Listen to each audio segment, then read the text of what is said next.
Nanay, birthday ko ngayon. Ano kaya ang sorpresa ni Daddy para sa akin? Malalaman natin. Sana magpakasal na kayo ni Daddy. Sige, pangako sa'yo.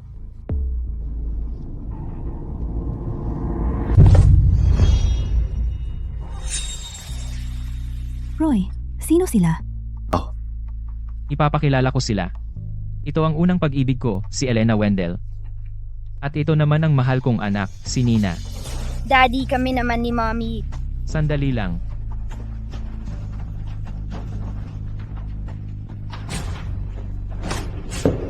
Pirmahan mo ang divorce papers. Huwag mong sirain ang birthday ng anak ko. Naiintindihan mo ba? Na birthday din ni Talia ngayon? Ito ba ang sorpresa mo para sa kanya? Roy, hindi mo sinabi sa akin na may iba ka pang pamilya? Yan eh. Matagal na kitang hindi mahal. Tingnan mo si Elena. Tapos tingnan mo ang sarili mo. Mukha kang pagod araw-araw. Hindi ka man lang mag-ayos. Kapag nakikita ko ang mukha mo ngayon, nakakasuka na.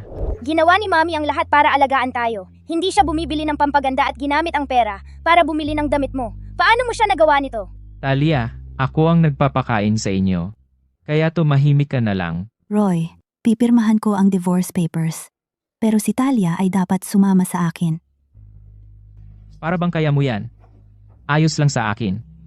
Para hindi ko na siya kailangang buhayin. Pagsisisihan mo ito balang araw.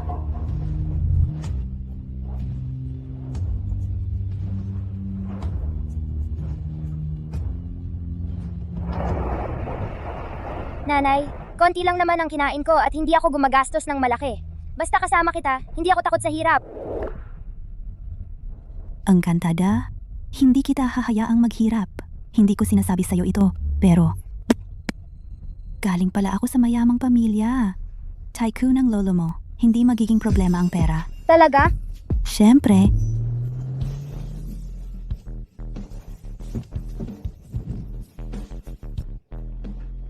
Miss Stone, Miss Talia, paumanhin sa paghihintay. Sakay na po kayo.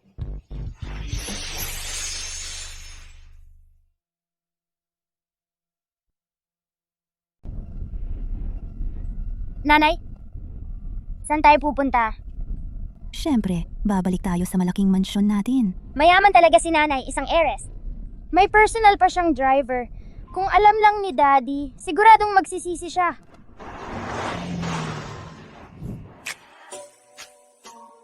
Wow! Nanay, ito! Ang laki pala ng bahay na ito! Atin ba talaga ito?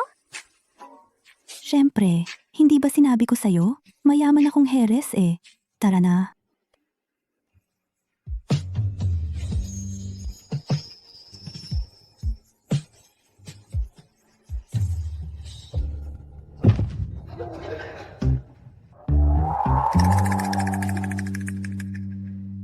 Matagal-tagal na ring walang nakatira dito, kaya medyo maalikabok. Kapag nalinis ko na ito, magiging bago ulit.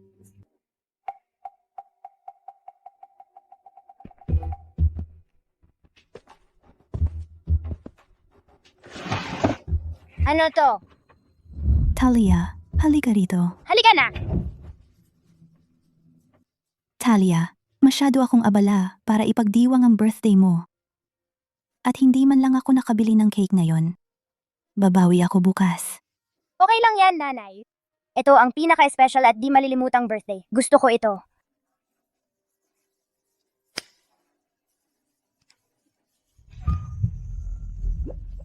Talia, sinisisi mo ba ako? Dahil wala si Daddy? Nanay, nandyan ka at sapat na yon. Ang hiling ko lang ay laging malusog at masaya ka.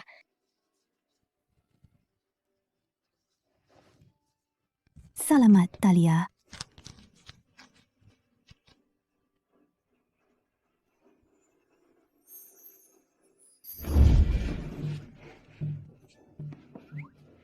Ihahatid kita sa eskwelahan. Nanay, hindi ba't sabi mo marami tayong kotse at ilang driver? Ang layo ng eskwelahan. Bakit naman bisikleta ang sinasakyan natin? Isa akong mayamang tagapagmana.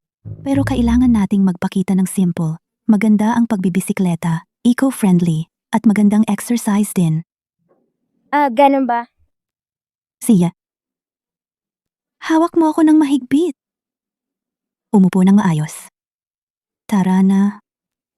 Mami, mabigat ba ako? Pagod ka? Kung pagod ka, pwede akong bumaba at maglakad sandali. Hindi ako pagod. Hawak ng mahigpit. Bibilisan ko na.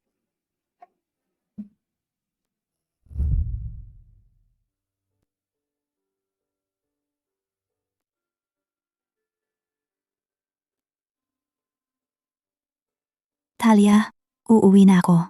Susunduin kita pagkatapos ng school. Bye, Mami! Bye.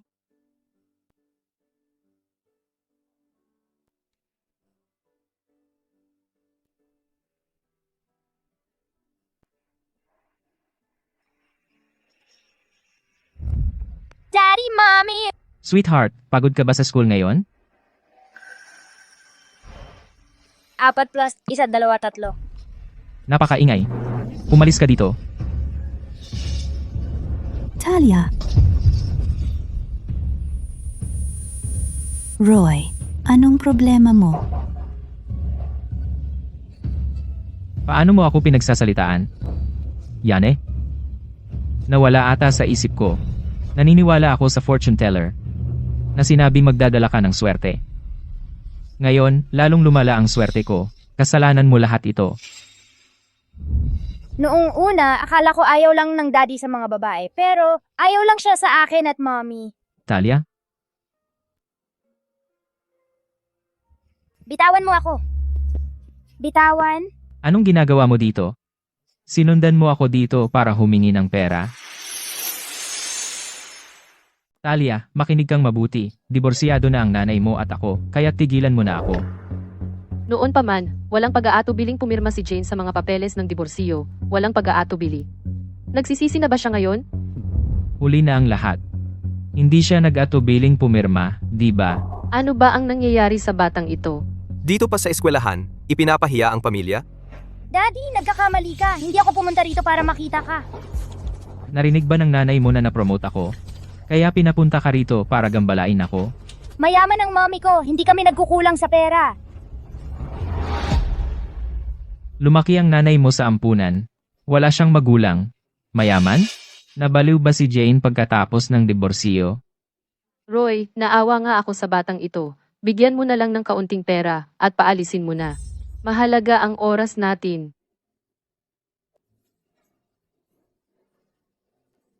Eto. Tigilan mo na ako. Hindi ako nagsisinungaling at hindi may sakit si mommy. Nakatira talaga kami sa isang malaking mansyon. Mansyon? Mahirap na mahirap ang nanay mo. Paano niya mabibili ang isang mansyon? Mukha pa siyang katulong. Talia, napakabata mo pa. Bakit ka ganoon kasinungaling? Kumikita ng milyon-milyon si Roy bawat taon, pero hindi naman nagmamayabang na mayaman. Ang nanay mo, wala namang maayos na trabaho, nagmamalaki pa ng kayamanan. Talagang nag-aalala ako para sa kinabukasan mo. Ang mga bata ay hindi dapat makihalubilo sa taong laging nagsisinungaling, baka mahawa pa ang iba. Nakita ko pa nga ang nanay ni Talia nakasakay sa bisikleta para ihatid siya sa eskwelahan ngayon. Bisikleta? Kung mayaman siya, bakit hindi mamahaling sasakyan ang gamit? Napakabata pa. Hambog na. Ang batang tulad nito ay masama para sa eskwelahan.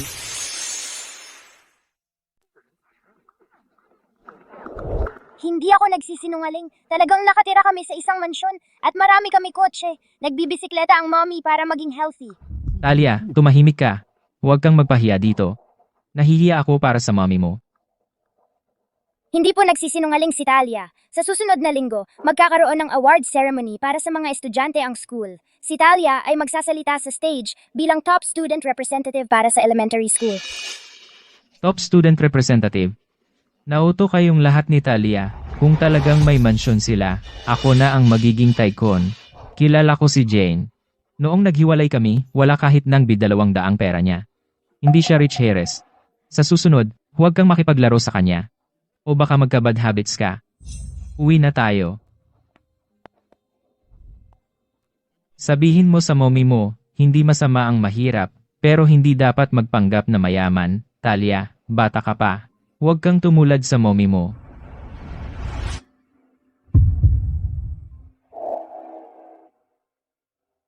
Silly girl, hindi ko hahayaan na magdusa ka. Hindi ko sinabi sa'yo, pero galing ako sa mayamang pamilya. Tycoon ang granddad mo. Hindi kami nagkukulang sa pera. Mommy, hindi mo ba sinabi na marami kotse ang pamilya natin at may mga driver? Malayo ang school, bakit nagbibisikleta tayo? Maaaring rich heiress ako, pero dapat low profile lang. Maganda ang magbisikleta. Eco-friendly at exercise din. Hindi nagsisinungaling ang mommy sa akin.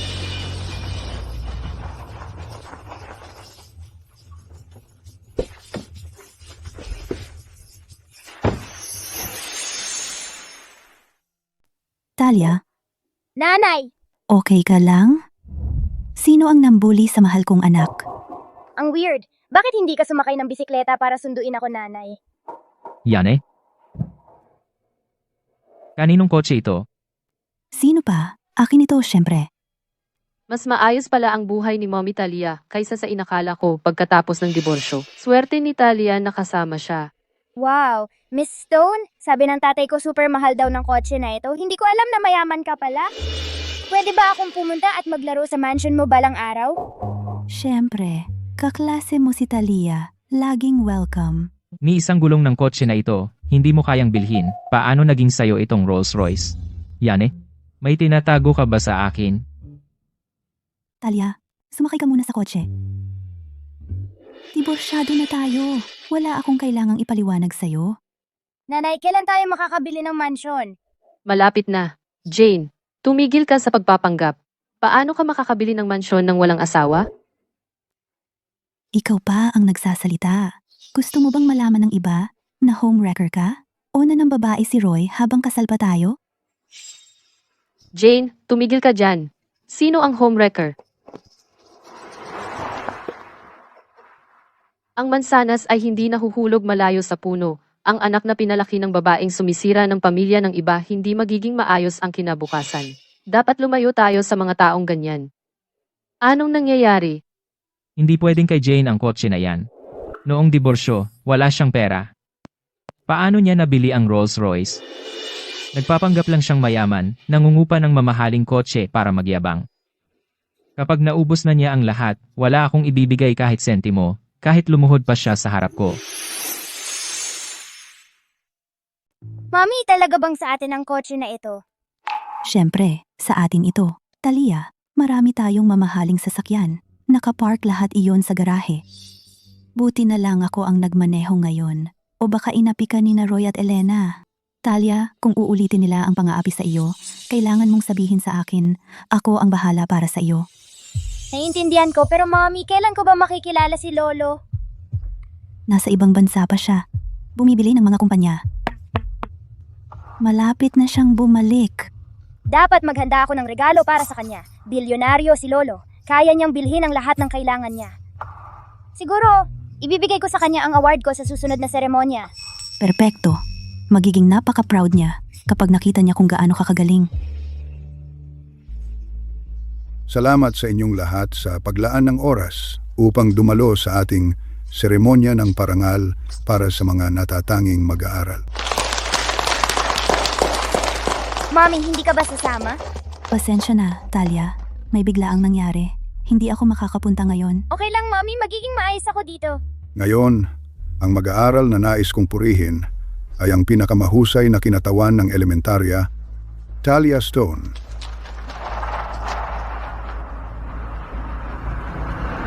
Hindi siya karapat-dapat sa award na ito. Si Talia ay hinirang ng mga guro at mag-aaral bilang isang natatanging kinatawan. Mayroon bang tutol? Ang isang mag-aaral na puno ng kasinungalingan at kayabangan ay hindi matatawag na natatangi. Nagpapanggap siyang mayaman. At nagtatakda ng masamang halimbawa, nagmamayabang ng yaman sa mga kaklase. Kahihiyan siya sa paaralan. Kailan pa ako nagsinungaling? Eksakto. Mayaman talaga ang pamilya ni Talia at napakamahal ng sasakyang dinala nila. Hindi mayamang tagapagmana ang nanay niya. Aling tagapagmana ang maglilibot-libot para mamulot ng basura sa kalye? Tingnan ninyo!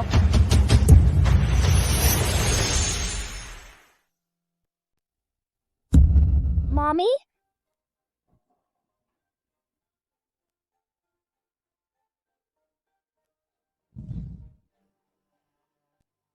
Mommy, kapag nasa school ako, ano ang ginagawa mo sa bahay? Nag-shopping ako. Bumili ng damit. O bumisita sa kumpanya para tingnan ng trabaho. Madali lang ang buhay. Talia, sabihin mo, magpupulot ba ng bote o maghuhugas ng pinggan ang mayaman na heiress? Magtatrabaho ba ng mahirap ang mayaman na heiress? Ikaw at ang mommy mo ay nagpapanggap lang na mayaman. Talia, hindi dumating ang mommy mo sa awards ceremony ngayon. Nasa labas ba siya? Nagpupulot ulit ng bote. Hindi peke ang mga litrato. Talia, tumigil ka sa pagdadahilan. Pinost ni Nina ang mga litrato para sa ikabubuti mo. Nagsisinungaling ka na para magpasikat. Hindi mo alam ang susunod mong gagawin? Magnanakaw o mandurukot? Kailangan mo ng lesson para maintindihan ang mali. Mr. Jones, katapatan, integridad, malinaw na paghuhusga, at pagtitiyaga ang motto ng school. Ang pag-uugali ni Talia ay malubhang nakakaapekto sa environment ng school. Dapat siyang i-expel. Itay, hindi ako nagsisinungaling. Talia, kasalanan ng vanity ng mommy mo. Tinuruan kanyang magsinungaling. Ang mga tao tulad mo ay nakaka-impluwensya sa ibang estudyante na mapunta sa maling landas. Hindi ba tama, mga kapwa magulang? Tama, lagi iniisip ng anak ko bumili ng luxury cars. Gusto ng anak kong daughter na tumira sa mansion. Kung tunay kang mayaman, okay lang. Pero, ang pagpapanggap na mayaman ay nakakadiri. Dapat siyang i-expel. Naniniwala ako sa Talia. Kung walang naniniwala sa iyo, bakit hindi mo kami dalhin sa bahay mo? Kung mapapatunayang tunay kang nakatira sa mansyon, hindi na maglakas loob ang Nina na guluhin ka ulit. Sige Talia, sabi mo, nakatira ang pamilya mo sa isang mansyon, di ba? E di dalhin mo kami do't patunayan mo. At saka ipahatid din kami ng nanay mo. Pero, yung Rolls Royce na inarkila ng nanay mo noon ang mahal. Malamang hindi na niya kayang umarkila ulit ngayon. Lagi namang sinasabi ni Mommy na mayaman kami. Pero simula nung naghiwalay sila, wala pa siyang nabibiling bagong damit. Luma na at nagkakaliskisan ang mga gamit sa mansyon. Ito ba ang tunay na buhay ng isang mayamang tagapagmana? O gumawa lang ba ng kwento si Mommy para hindi ako mag-alala? Ako, hindi ko kayo madadala sa bahay namin ngayon. Talia, may tinatago ka ba? Kung hindi mo kami dadalhin sa bahay mo ngayon, umalis ka na sa eskwelahan.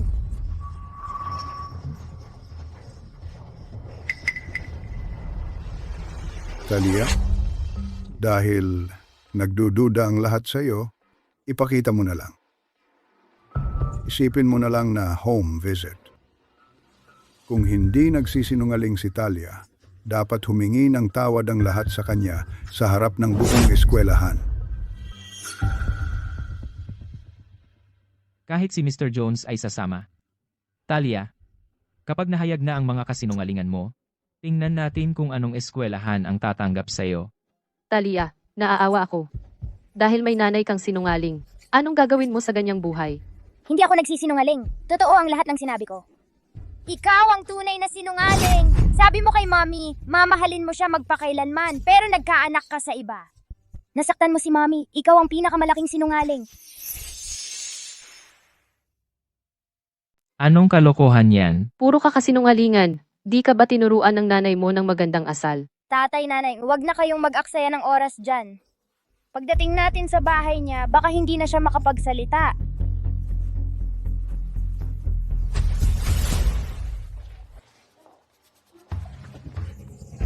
Talia, ang laki ng bahay mo.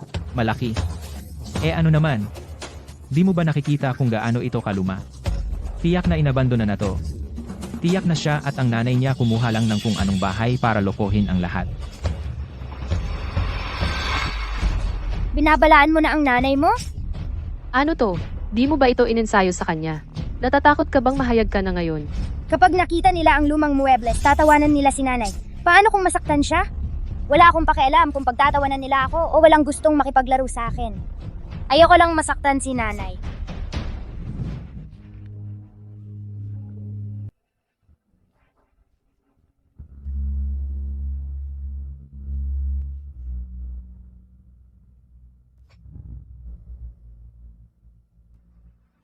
Madalas umiyak si nanay nang walang nakakakita. Hindi ko hahayaang umiyak siya ulit. Nakalimutan ko ang susi ko. Teka, Jane, tumigil ka sa pagpapanggap. huwag mong buksan ang pinto!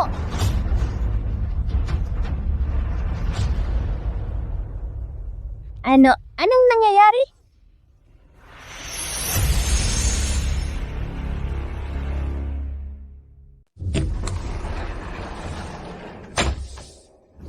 Miss Talia, nakabalik ka na pala.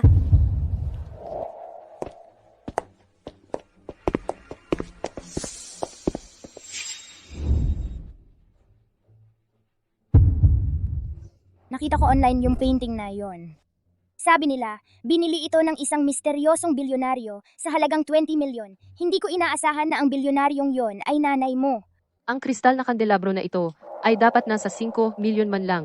Talagang mayaman at tagapagmana ang nanay ni Talia. Ito ang klaseng mansyon na pangarap ko lang. Bakit si Talia ang nabubuhay ng ganito? Zink, nakita na namin ang mansyon. Mukhang nagkamali ka sa paghusga kay Talia. Dapat kayong humingi ng tawad sa kanya. Tama, sobrang hirap na ang pinagdaanan ni Natalia at ng nanay niya dahil sa pagtataksil ninyo. At ngayon, palalayasin ninyo si Talia sa paaralan? Grabe na kayo! Hindi ito tama.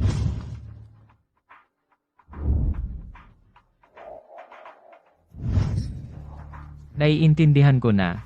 Siguro si Jane ay nagtatrabaho rito bilang katulong. Malamang binayaran niya ang mga tauhan para gawin ang palabas na ito.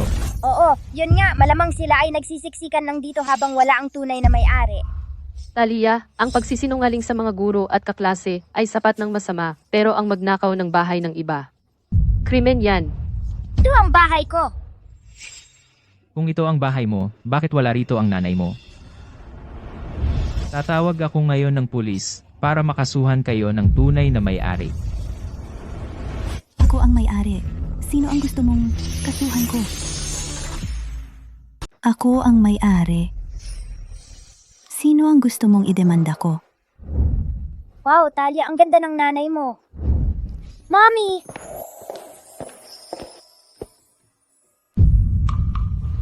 Pasensya na, Talia. Naabala ako kaya hindi ako nakapunta sa eskwela para makita kang tumanggap ng award. Okay lang, Mommy. Magpupursige pa ako at maghahangad ng isa pang award sa susunod na taon.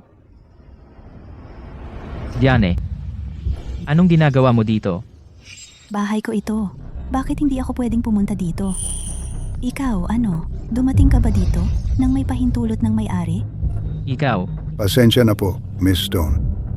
Ang pinagmulan ni Talia ay laging pinag-aalinlanganan at naabala ang awarding ceremony dahil dito. Ang pagbisita na ito ay para patunayang hindi nagsinungaling si Talia. Tama po, Miss Stone.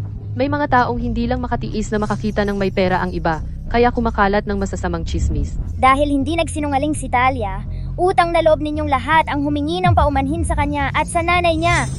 Jane, hindi maaaring sa iyo ang mansyon na ito. Lumaki ka sa ampunan, wala kang koneksyon o trabaho.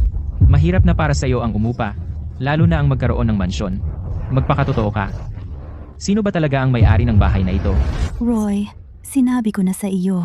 Ako ay tunay na tagapagmana. Wala man akong pera, pero meron ng tatay ko. Bakit hindi mo yan paniwalaan? Kung tunay kang mayamang tagapagmana, kailangan mo pa bang mabuhay sa pamamagitan ng pagpulot ng basura at paghuhugas ng plato?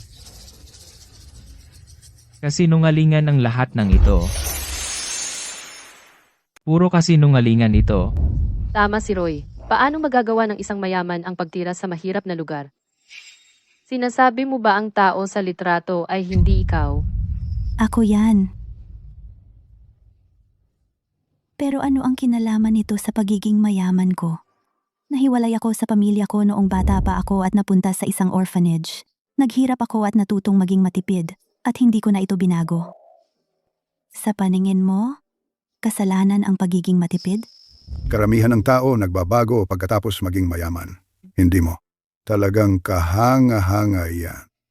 Kahit ang mga mayaman nasisiyahan sa simpleng pagkain. May mga tao na hindi makabili ng class, kahit gaano sila kayaman. Ang tunay na pagkamaharlika ay galing sa kaluluwa, hindi sa kayamanan. Huwag kayong malinlang ng mga kasinungalingan niya.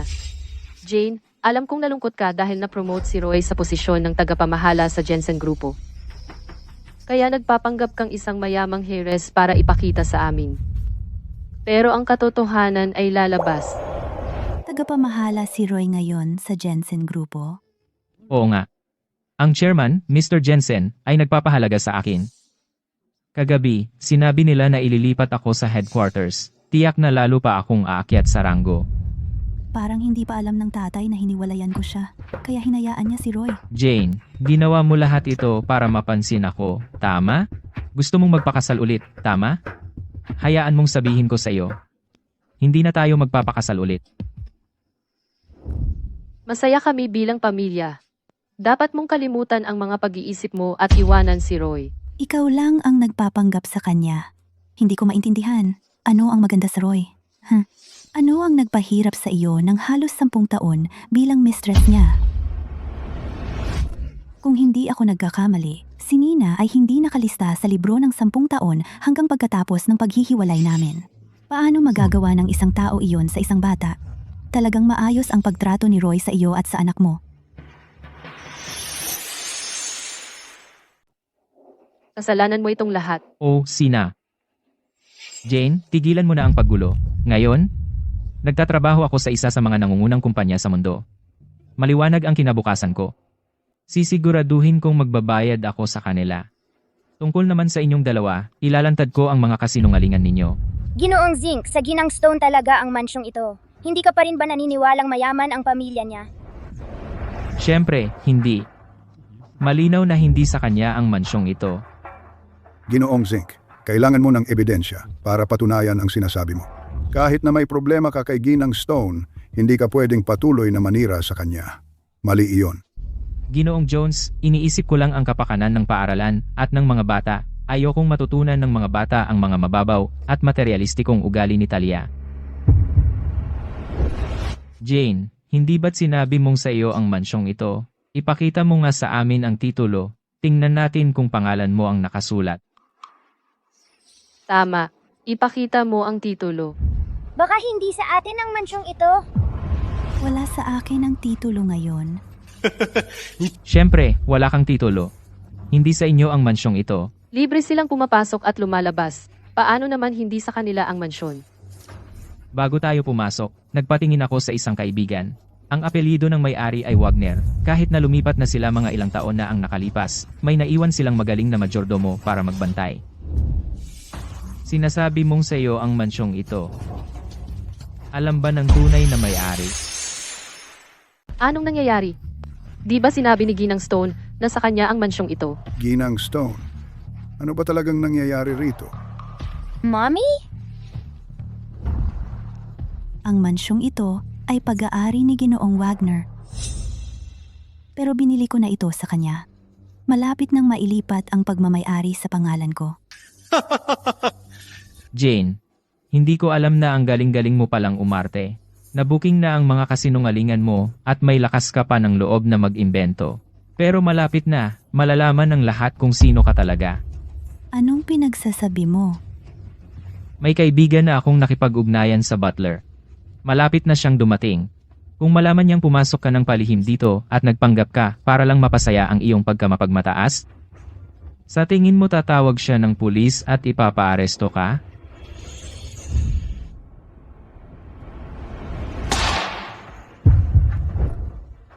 Roy, magbabayad ka para dito! Jane, tama na ang matitigas na salita. Dapat humingi ka na lang ng tawad kay Roy at umurong. Marami siyang kilalang makapangyarihang tao. Baka makapagbigay siya ng magandang salita para sa iyo. Kung hindi, kung ikaw ay maparusahan ng 8 hanggang 10 taon, ano ang mangyayari kay Talia? Kung ang nanay ni Talia ay makulong, dapat paalisin si Talia. Ayaw kong maging magkaklase ng anak ng kriminal. Nakakahiya iyon. Hindi makukulong ang mommy ko. Huwag mo akong sisihin kung hindi kita binalaan, kayo ang may kagagawa nito. Kahit lumuhod ka at magmakaawa sa akin mamaya, hindi kita tutulungan. Anong nangyayari? Anong nangyayari? Ikaw ang mayordomo, di ba? May narinig akong pumasok ng palihim, naggulo, at ginulo ang lugar na ito. Nandito ako para ayusin yon. Siya ang hinahanap mo. Hindi lang siya basta pumasok ng palihim. Nag-aangkin pa siya na sa kanya ang lugar na ito. Pareho na rin yon sa pagnanakaw. Eksakto. Ang mansyon na ito ay napakamahal. At may mga napakahalagang koleksyon dito. Kahit isa sa mga yon, milyon-milyon ang halaga. Ginoo. Mas mabuting gawin ninyong mabuti ang inventaryo. Siguraduhin walang nawawala. Tama ka.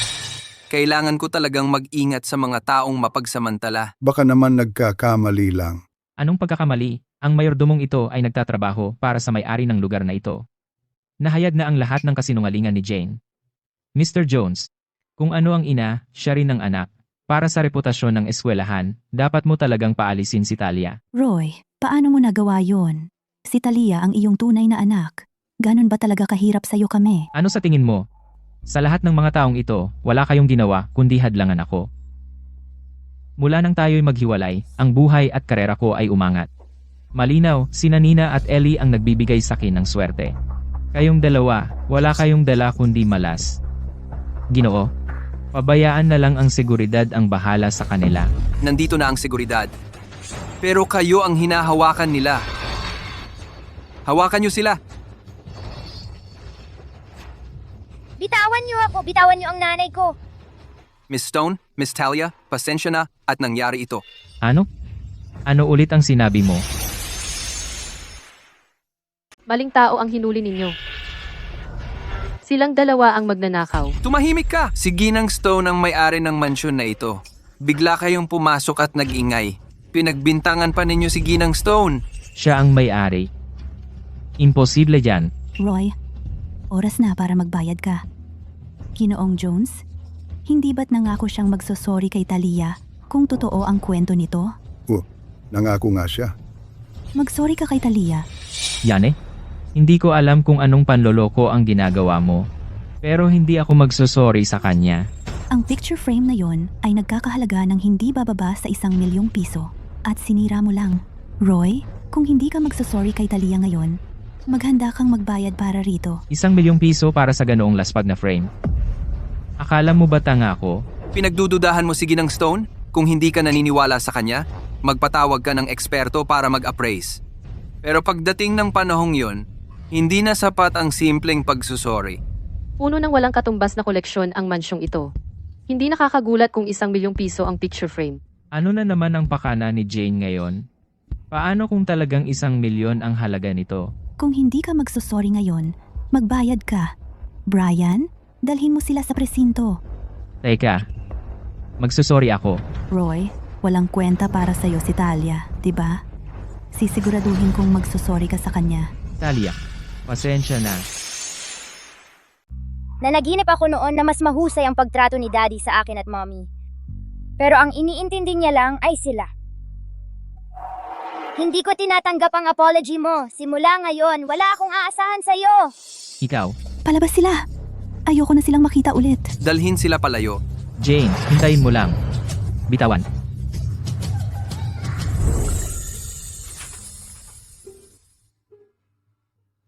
Talia, ang karangalan ay para sa iyo. Sumasalamin din ito sa pag-aproba ng lahat sa school. Salamat, G. Jones. Magpapatuloy ako sa pagpupunyagi.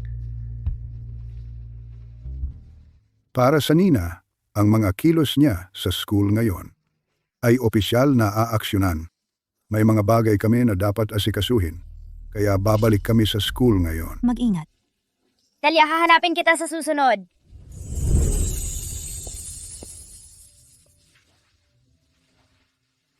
Mommy, totoo bang ang photo frame ay nagkakahalaga ng $1 million?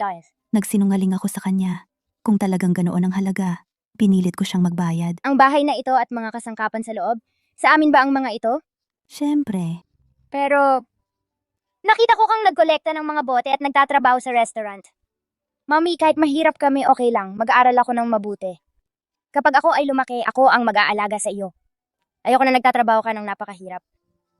Talia, nagsinungaling ako sa una. Nagrenta ako ng mansyon noon para hindi ka mag-alala. Mommy, wala na tayong pera. Magugutom ba tayo? Dahil lang sa isang bagay na aking sabi, nagtatrabaho ang mommy buong araw sa restaurant, nagkolekta ng mga bote sa gabi, at nagbalanse ng maraming part-time jobs. Pero Talia, ngayon ang mga kasinungalingan ay naging katotohanan. mayroon ka talagang napakayamanang granddad. Totoo, ang sinasabi ko ngayon. Talaga? Pero ano ba talaga ang nangyayari? Hindi ako nakapasok kaninang umaga. Dahil may pumunta rito para hanapin ako. Sinasabi mo ba na ang tatay ko ay si Steve Jensen, ang chairman ng Jensen Group? Kamakailan ko lang ginawa ang pagkakakilanlang ito bilang tagapagmana. At may pumunta na agad para hanapin ako ngayong araw. Maari bang isa siyang manloloko? Pakitingnan mo ito. Dobleng tiningnan ko ang lahat bago pumunta sa iyo.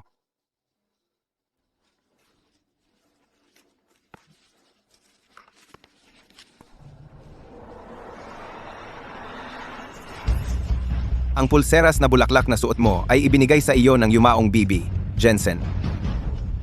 Yumaong bibi, Jensen? Pumanaw na ang nanay ko?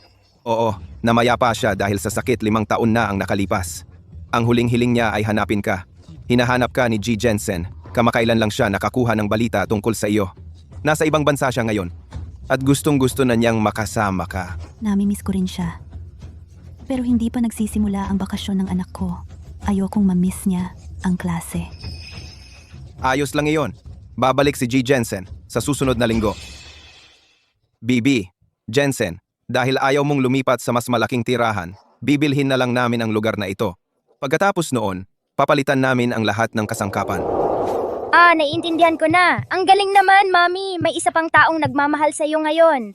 Salamat anak. Mahal ka rin ng lolo mo. Oo nga pala, Mami. Ililipat si Daddy sa headquarters. Ibig sabihin ba hindi pa alam ni Lolo na hiwalay na kayo?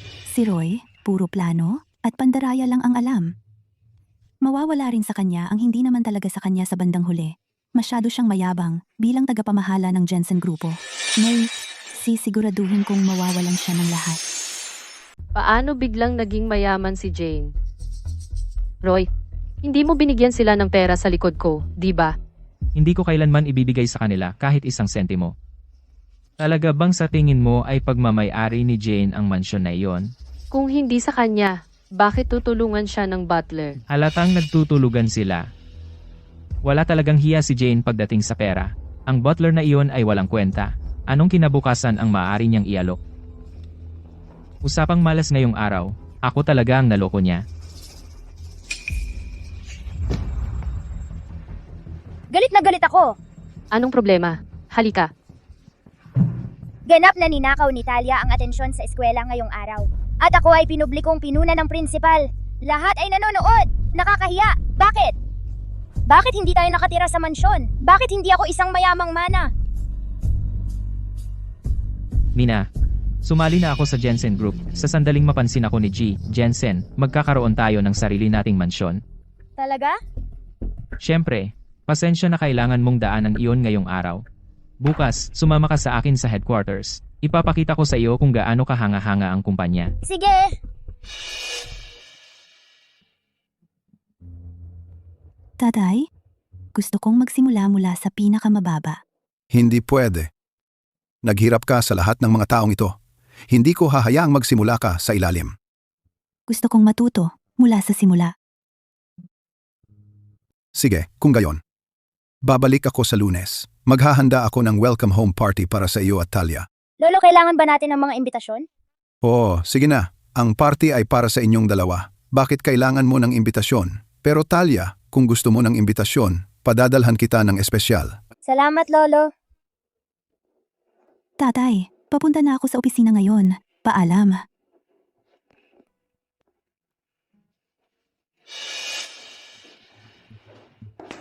Steve, nainitan na ito. Siya? Mahigit 20 taon na. Sa wakas, nakita ko si Rachel. Mukhang ang mga mabubuting gawa na ginawa ko. Sa lahat ng mga taong ito ay hindi nasayang. Kahit na inampun ako ni Steve noong bata pa ako, hindi niya ako pinayagang tawagin siyang tatay. Rachel, kung hindi ka sumipot, mamamana ko sana ang lahat ng ari-arian ng pamilyang Jensen. Bakit kailangan mong sirain ang lahat? Hindi ko hahayaang kunin mo ang lahat sa akin. Talia, aayusin ko muna ang registration ko sa trabaho. Hintay ka dito ha. Sige.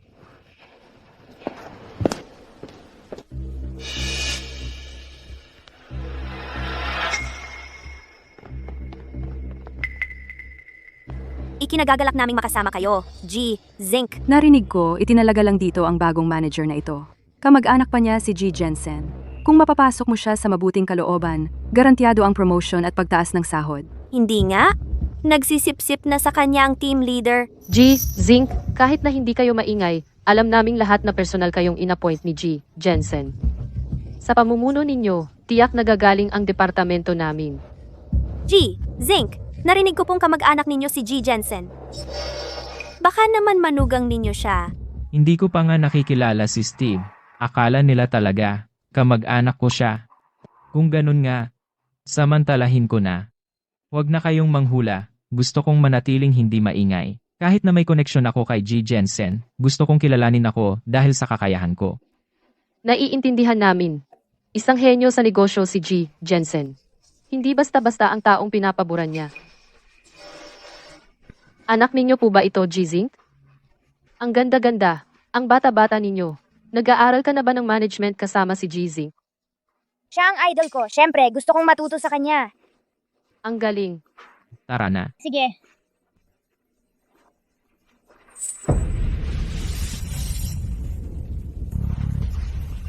Talia, anong ginagawa mo dito?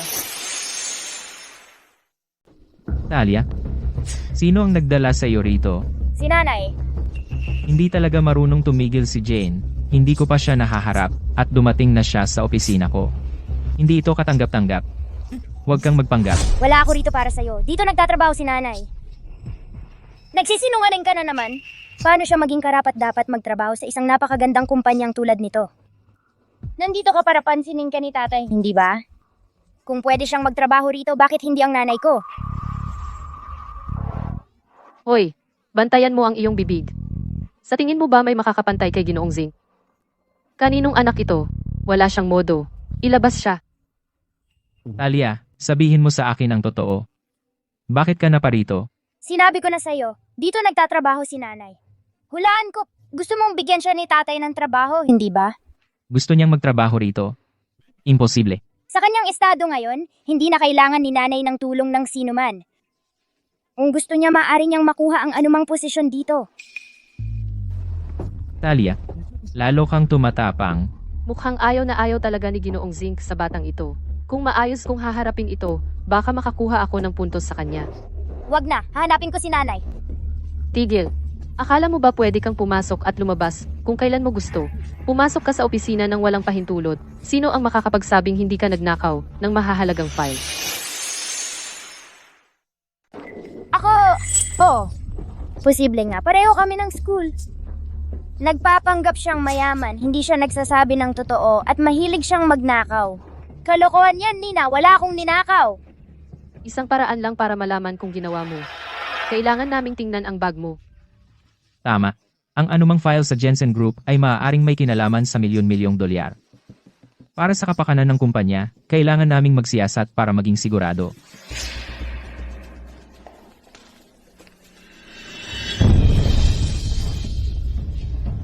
Huwag mong kunin ang bag ko. Ibigay mo sa akin. Mr. Zinc, Amy, kung nag-aalala kayo sa nawawalang mga bagay, maaari nating tingnan ng mga kamera. Ang pag-usisa sa mga gamit niya ay talagang magpapahiya sa kanya. Sino ka? Mr. Zinc. Siya ay Taylor Smith. Kamakailan lang siya sumali bilang intern. Taylor, sino ang nagsabi sa iyo na magsalita? Nagbibigay ka na ba ng internship mo? Amy, sa tingin ko lang, ang bata ay... Tumahimik. Kung nawala ang isang importanteng file, sa tingin mo ang isang intern tulad mo ay makakasagot para dito. Nina, nahiya ka dahil sa kanya kahapon. Ngayon, makakakuha ka ng revenge mo. Salamat, Daddy!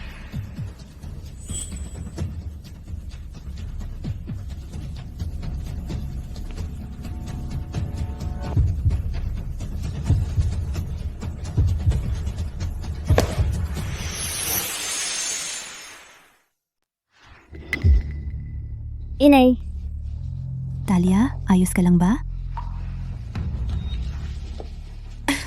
Roy, lalaki ka pa ba? Anak mo si Talia. Paano mo nagawa ito?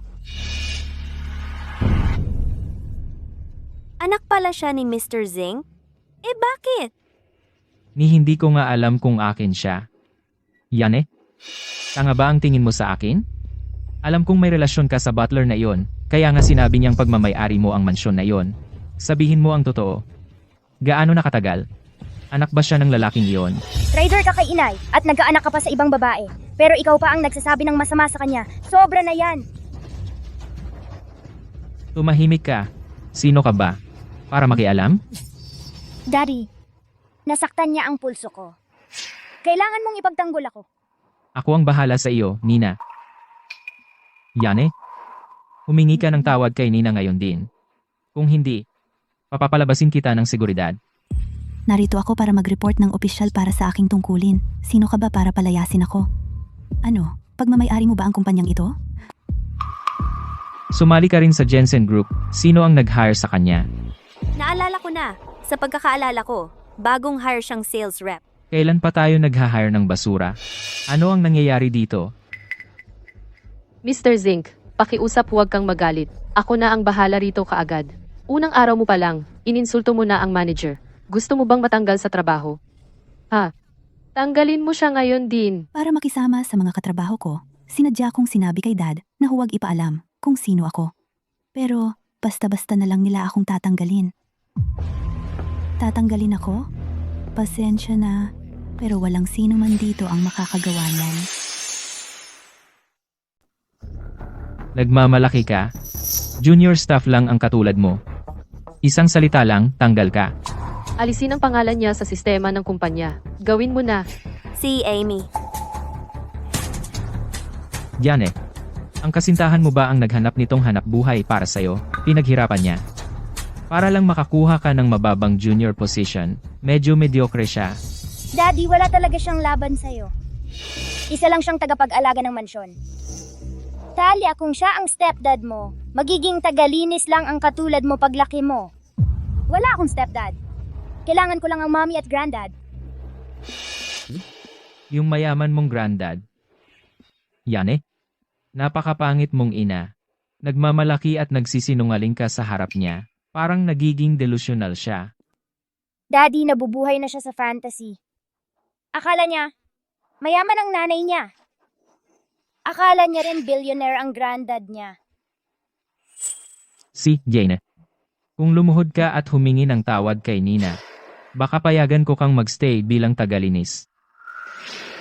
Mr. Zink, napakabait mo. Napakabastos niya sa'yo, pero binibigyan mo pa siya ng chance. Hindi mo ba narinig? Lumuhod ka at humingi ng tawad. Alam kong mahilig kang lumuhod, pero hindi ako katulad mo. Walang hiya ka. Bawi mo? Amy, masama! Kumalma ka, okay. Natapos mo? Hindi na aprubahan ang termination request ni Jane. Mr. Jensen ang nag-reject. Imposible yan. Isa lang siyang sales rep. Ang pagtatanggal sa kanya hindi naman kailangan ng approval ni G. Jensen. Sobrang kinikilingan ni Lolo si Mommy.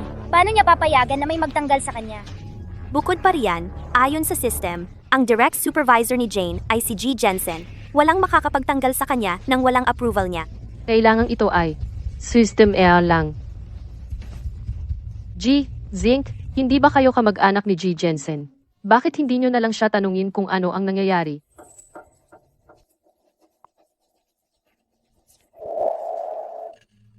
Pigilan mo ang pagngiti. Roy, bilisan mo at tawagan mo si G. Jensen. Kamag-anak mo siya. Huwag mong sabihing wala ka man lang ng numero niya. Kung hindi, ako na ang tatawag para sa'yo. Akala mo makakausap mo si G. Jensen? G. Zink, ang putang inang to, ang yabang masyado, patanggalin mo na lang siya. Hindi ko pa nga nakikilala si Steve. Paano kung magkakaroon ng numero niya? Ang putang inang to, puro. Gulo ang dinadala sa akin. Jane, first day ko ngayon. Palalampasin ko na ito. Kung magtatrabaho ka sa ilalim ko, kaya kitang gawing miserable ang buhay. Halika na. Umurong ka. G. Zink, ang bait-bait mo naman. Kung magsasalita ka pa ulit ng pabalang, hindi ka na magiging ganito kaswerte. Salamat, Jeng Smith. Wala yun. Taylor, bakit ka sumasama sa kanila? Gusto mo bang makapasa sa probation period mo? Mauna na ako.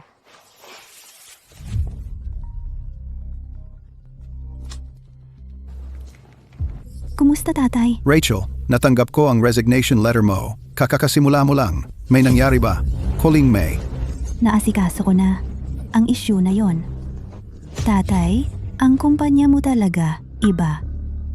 Puno ng mga walang kwentang taong kumakapit sa mga may kapangyarihan at hindi tapat. Dahil nandito na ako, linisin ko na rin ang mga parasitang yon.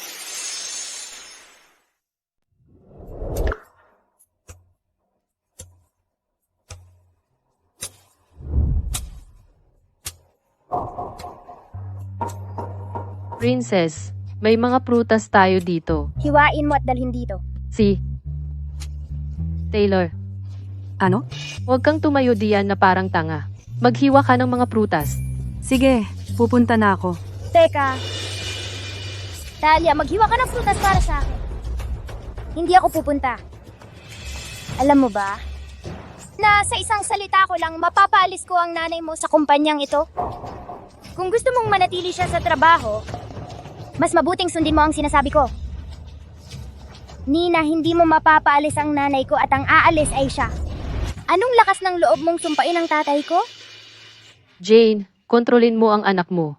Na-offend mo si Ginoong Zinc at nagalit pa ang ating princess. Princess, ha? Nandito ka para magtrabaho, hindi para maging yaya. Ikaw, Ginoong Zinc, may naghatid lang ng 2 imbitasyon. Magha-host ng party si Ginoong Jensen sa Purgo Hotel. Ang mga imbitasyong ito ay para sa mga nagsimula ngayong araw. Di akin yon. Ako ang nagsimula ngayong araw. Nagsimula rin siya ngayong araw. tingnan mo kung gaano siya kahabag-habag. Walang paraan na para sa kanya ang imbitasyon. Umalis ka. Si Ginoong Zinc. Mabuti ang trato ni Ginoong Jensen sa ating princess. Naghandog pa siya ng kulay rosas para sa kanya. Narinig ko na nakita ni Ginoong Jensen ang kanyang anak na nawawala ng ilang taon. Personal niyang ipinadala ang mga ito. Para sa isang mahalagang welcome home party. Mukhang talagang balak niyang ihasa ako bilang isang mahalagang talento. Nanay, hindi ba't para sa atin ang mga imbitasyong iyon? Roy, ibalik mo sa amin ang mga imbitasyon. Roy, ibalik mo sa amin ang mga imbitasyon. Jane, anong klaseng pantasya ang pinapangarap mo? Nabubuhay ka sa mga kasinungalingan mo at pati nagtatangka kang lokohin si Ginoong Jensen. Ano ba? Sino ka? Sa tingin mo karapat-dapat kang dumalo sa welcome home party niya? Si Ginoong Zinc ay kamag-anak ni Ginoong Jensen. Kaya nga pwedeng dumalo si Ginoong Zinc. Hindi mo dapat pangarapin ang pagdalo sa party. Kahit gustong-gusto mong maging waitress doon, baka hindi ka pa nila tanggapin. Si Ginoong Jensen ay nagbabalik tanaw sa pag-uwi ng anak niya. Malaking usapin talaga ang party na iyon. Ginoong Zinc, maaari ba naming sumama sa iyo para lumawak ang aming pananaw? Kayong dalawa ang aking mga katangiang babae. Hindi problema ang pagdadala sa inyo, pero si Jane. At ang intern na iyon ay hindi kasama rito. Makakapunta pa rin tayo kahit walang imbitasyon. Talia, mahilig ka talagang magyabang. Titingnan ko kung magkita tayo sa party sa susunod na Lunes o hindi. Sige, ipapakain ko kayong dalawa, pero hindi kasama sila. Tara. nasaktan ko ang amo natin. Wala na ang pagkakataon kong maging permanent. Miss Smith, gusto mo bang dumalo sa party? Siyempre gusto. Pero paano nila ako iimbitahan sa bagay na napaka-high-end? Ako ang mag-iimbitahan sa'yo. May sasabihin ako sa'yo. Si Ginoong Jensen ang lolo ko. At ang bida sa party na ito ay ang mommy ko. Talaga? Tay, may magsusundo sa iyo sa susunod na Lunes. Oras na para umalis. Una na kami ni Talia. Okay, bye-bye. Tama ba talaga ang narinig ko? Si Jane ang tunay na anak ni Ginoong Jensen? Papa, bakit hindi mo isinasama ang mama sa welcome home party ng mga Jensen? Limitado lang ang mga pwesto. Ang anak ng mga Jensen ay halos kasintanda ko at single pa. Kung makalapit ako sa kanya, baka sa akin mapunta ang Jensen Group balang araw. Makakapunta ako sa kahit anong party na gusto ko sa hinaharap. Nina, May apo na babae si Mr. Jensen, kailangan mong maging kaibigan siya. Huwag kang mag-alala, sikat talaga ako sa school. Magaling ang anak ko. Tara na. Talia, akala ko nagbibiro ka lang sa akin. Hindi ako makapaniwala na nakapasok ako talaga. Siya nga pala, nasaan ang Jane? Nasa telepono ang mama kasama ang lolo. Kakarating lang niya at matagal pa bago siya makarating dito. Gaya ng inaasahan sa party ni Mr. Jensen. Napakalaki ng scale at napakaraming kilalang tao dito. Lahat ay dahil sa iyo, nakita natin ang ganitong klaseng event. Mas maganda kung maipakilala mo kami sa Mr. Jensen. Madali lang iyon, makikita natin mamaya. Paano sila nakapasok? Taylor, paano ka nakapasok? Oh, Amy, isinama ako ni Talia. Siya. Talia. Nagpalapit ulit ang mama mo sa security guard. Paano ka makakapasok kung wala kang invitation? Mr. Zink, Amy, wag ninyong sabihin iyon. Ang Talia ay apo ni Mr. Jensen. Maari siyang pumasok kahit anong oras. Ano? Taylor, sa tingin ko, nailigaw ka. Ni Jane. Nagsasalita ka ng kalokohan. Amy, hindi ako nagsisinungaling. Sinasabi ko. Tigilan mo ang paggulo sa Jane. O magiging... Ginang Smith, Taylor, dati akala ko medyo mabagal ka lang. Hindi ko inakala na ganito kang walang muwang. Sinisira mo ang kinabukasan mo sa kumpanya sa pakikipagsama sa isang babae na basura tulad ni Jane. Ginang Smith, hindi mo mailigtas ang mga taong matigas ang ulo. Tara na, malalaman din nila ang katotohanan. Tumigil kayo. Ano ang pinagpaplano mo at ng nanay mo? Papa, baka nagpaplano sila ng masamang chismis tungkol sa'yo kay Ginoong Jensen. Batugan ka. Huwag mong isipang makakaapekto sa trabaho ko. Bitawan mo ako! Ginoong Zink, pakibitawan mo si Talia. Kapag dumating na ang Jane, tapos ka. Taylor, tumahimik ka. Hindi ito tamang oras para tumulong sa kabila. Nandito ba ang ginang Jensen?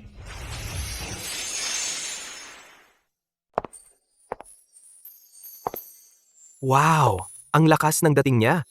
Si Ginang Jensen yun siguro. Kahit hindi siya pinalaki sa pamilya niya, yung dating niya ay pareho lang sa mga elite. Ang sikat na designer na si Ella ang nagdisenyo ng bagong gown na suot niya, di ba? Tama. Narinig kong iisa lang yan. Ang alahas ay nagkakahalaga ng mahigit 100 million. Maraming socialite ang nagtangka na i-reserve yan. Pero sabi ni Ella espesyal na ipinagawa ang pirasong ito para sa anak ng kanyang mentor. Hindi ito ipinagbibili. Mahigit 100 million?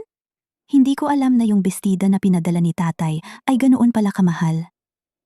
Talia, Mommy! Yane? Mommy, ang ganda-ganda mo. Jane, nasaan si Ginoong Jensen? siya ay... Yane?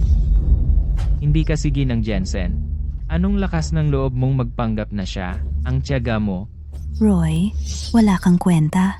Hindi kita papansinin. Para sa akin ang party na ito. Gumagaling ka na sa pag-arte. Nagpanggap kang medyo mayaman. Huwag kang magpanggap na anak ni Ginoong Jensen. Hindi ba siya si Ginang Jensen? Talagang hindi siya sige ng Jensen. Jane ang pangalan niya. Ex-wife ko siya. Lumaki siya sa orphanage, walang magulang. At walang kinalaman kay Ginang Jensen. Maliban sa pareho silang babae. Ang babaeng ito mahilig sa pagpapaimbabaw. Kaya hiniwalayan ko siya. Lahat, huwag kayong malinlang sa kanya. Gayunpaman, si Ella ang nagdisenyo ng gown na suot niya. Wala siyang pera para bilhin yan. Peke yan sigurado. Okay yan. Tama. Mababa lang ang posisyon niya bilang sales rep. Nagtatrabaho sa ilalim ng Jensen Group. Kung tunay na anak siya ni G. Jensen, hindi siya magkakaroon ng ganoong trabaho. Ang gown na suot niya ay hindi mukhang peke.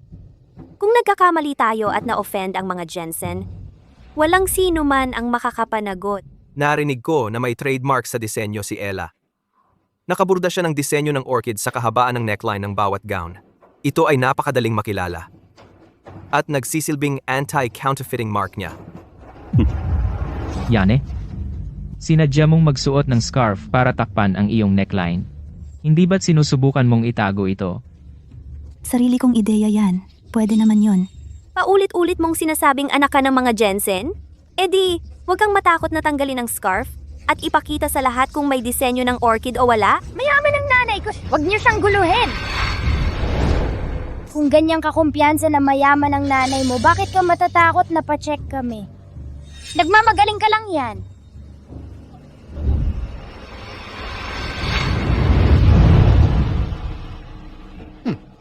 Jane, tigilan mo na ang pagpapanggap. Ikaw, Walang disenyong orchid. Peke nga talaga siya. Jane, tumigil ka na sa pagpapanggap. Mahal na mahal ni Lolo si Mommy. Imposibleng bigyan niya ito ng peke. ang halaga ay kung ano lang ang itinakda ng iba. Kahit wala yung disenyo ng orchid, hindi nito mababago kung sino ako. Sino ka ba? Impostor ka lang. Jane, iminumungkahi ko na umalis ka na rito habang wala pa sina Ginoong Jensen at Binibining Jensen. Kung hindi, hindi lang palalayasin ang mangyayari sa'yo. Dapat may hindi pagkakaintindihan dito. Baka sinadya ni Ella na hindi burdahan ng orchid ngayon. Tumahimik ka. Tinulungan ka lang niyang makapasok dito at nagsisinungaling ka para sa kanya. Taylor, kung patuloy kang makikipagsabuatan sa kanya, huwag ka nang pumasok sa Jensen Group bukas. Narinig mo siya. Magmamadali ka at humingi ng tawad sa kanya. Huwag kang matakot, nandito si Mommy para sa'yo. Amy, hindi ako nagkakamali. Malalaman mo rin kung gaano kalaki ang pagkakamali mo. Taylor, Hindi ito okasyon para manakit ng iba.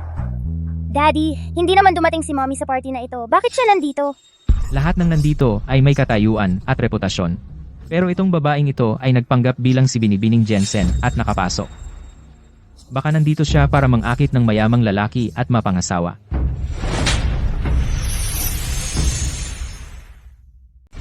oh, Ginoong Zinc, ayos ka lang ba? Gago ka. Anong karapatan mong hawakan ako? Ang baboy ng bibig mo, kasalanan mo ito? Ikaw. Yane, wala namang mali sa sinabi ni Ginoong Zinc. Pinagplanuhan mo talaga para makapasok ka sa bulwagan na ito. Talagang nanggugulo ka lang. Kung natatakot ka, huwag kang magsalita ng kung ano-ano dito. Dati, maingat si Jane. Bakit bigla siyang naging ganito kalakas ang loob? Ginoong Zinc, welcome home party ito ng mga Jensen. Kung magpapatuloy siya ng ganito, at dumating sina Ginoong Jensen at Ginang Jensen, ikaw ang mananagot. Anong gagawin mo? Napakahalaga ko kay Ginoong Jensen. Kung sasabog ang party na ito dahil sa akin, tiyak na maaapektuhan ang tingin niya sa akin. Hindi ko hahayaang sirain ni Jane ang karera ko. Yane? Para sa kapakanan ng mga Jensen. At sa ating mga kapita-pitagang bisita. Hindi kita papayagang guluhin ang takbo ng selebrasyong ito, Guardia. May problema po? Wala silang imbitasyon. Sino ang nagpasok sa kanila?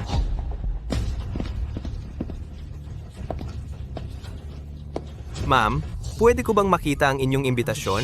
Kinuhanan nila kami ng aming mga imbitasyon. Kinuha nila ang mga imbitasyon namin. Talia, huwag mong baluktutin ang katotohanan. Espesyal na ginawa ni Mr. Jensen ang 2 imbitasyon para sa daddy ko at sa akin. Huwag mong agawin ang mga ito.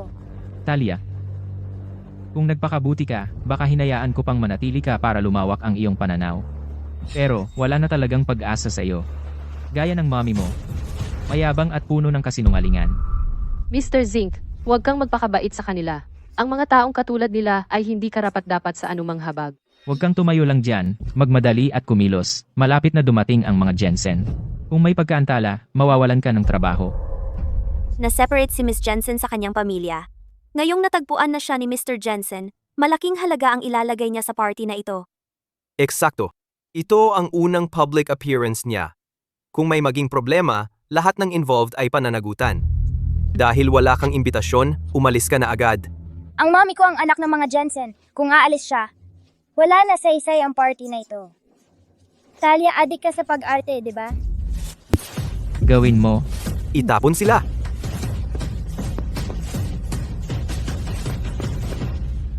Huwag mo akong hawakan. Sinabi kong gawin mo. Lahat tumigil.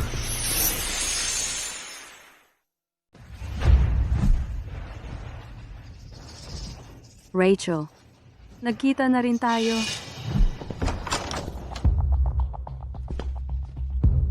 Handa na ba ang kotse? Na-late ako sa pag-meet kina Rachel at Talia dahil sa'yo. Pasensya po, Ginoo. Nagkamali ako sa pag-compute at nasayang ang oras. Makakaalis tayo sa loob ng 10 minuto. Ang lakas ng loob mo. Naistorbo? Ang welcome home party? Ang gown niya ay may orchids. Siya ang tunay na Jensen Harris. Siyempre siya yun. Tingnan mo ang ganda ng pagkakaayos niya. Hindi tulad ng ilan dito, sila ay mga peke, nakakahiya sa publiko. Sinabi sa akin ng tatay na nag-adopt siya ng isang babae pagkatapos kong mawala. Siya ba ito? Ako si Roy Zink. Ako ay bagong tagapamahala ng benta sa punong tanggapan. Roy Zink? Hindi ba siya ang asawa ni Rachel? Hindi niya alam na si Rachel ay si Jane? Ang isang probinsyana ay probinsyana talaga. Kahit ang asawa niya ay walang kwenta. Bung, Jensen. Siya ang dahilan ng lahat ng problemang ito. Pumasok siya dito ng palihim at nagkunwari na siya ang ikaw. Sigurado ako gusto niyang makuha ang atensyon ni G. Jensen. Tama, nakuha niya ang trabaho dahil sa mga koneksyon niya. Pero hanggang ngayon siya ay isang hamak na empleyado. Ginagawa niya ang lahat ng paraan para makapag-asawa ng mayaman. Pinagawa niya pati ang anak niya na magsinungaling para sa kanya. Ang bunga ay hindi nahuhulog malayo sa puno. Sa isang inang katulad niya, ang batay siguradong masisira ang buhay. Malungkot na siya ang naging ina niya. Ang mommy ko ay hindi katulad ng sinasabi ninyong lahat. Marami siyang ginawa para sa akin. Siya ang pinakamagandang mommy sa buong mundo. Para sa iyo, lahat ng ginagawa ko ay sulit. Sonya ka, tama? Huwag mong subukan yan sa akin. Kilala ba kita? Bakit siya ay napaka-unfriendly sa akin? Sinabi ng daddy ko sa akin binili niya ako ng gown na isa lang ang ganito. Hindi ko lang maintindihan bakit may isa pang gown na eksaktong kapareho. Jane, tumigil ka sa pagkunwari. Isa lang talaga ang gown. Ang suot mo ay peke. Siya? Kung ang gown ko ay peke, ang tunay na gown talaga bang sa iyo, GNG? Cook? Jane, malamang ay baliw ka. Ito ay Ella Design, kaya siguradong sa Jensen ito. Akala mo ba ay sa'yo ito? Ang mga taong katulad mo karapat dapat lang sa mga peke. Ikaw. Paano kung sabihin ko sa iyo na ang gown na suot niya ay talagang akin?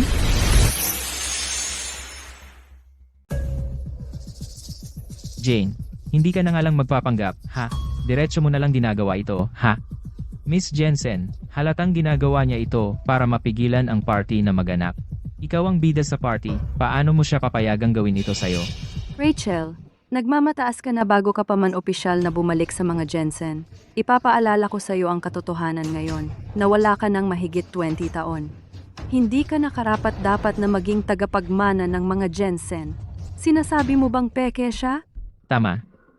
Umupa siya ng mamahaling kotse para magpanggap na mayaman sa eskwelahan, nasa amin pa ang resibo ng upa niya. Nagbenta pa siya ng sarili para takpan ang kanyang mga kasinungalingan at nakipag-isa sa isang butler mula sa isang villa. Jane, nahihiya ako na naging kasama kita. Sa teknikal, lahat ng bisita ay welcome. Pero kung may nagkamali ng akala at sinubukang sirain ang party, pananagutan nila ito. Jane, anong nangyayari? Miss Smith, maniwala ka po kay mommy. Siya ang tunay na tagapagmana. Mommy, tawagan mo si Lolo. Nagpapanggap ka pa, ha? Tawagan mo nga si Mr. Jensen. Ikaw? Miss Jensen, hayaan mo siya. Gusto kong makita kung hanggang saan ang kaya niyang gawin para dito. Kumusta? Bakit babae ang boses ng tatay mo? Manloloko talaga siya.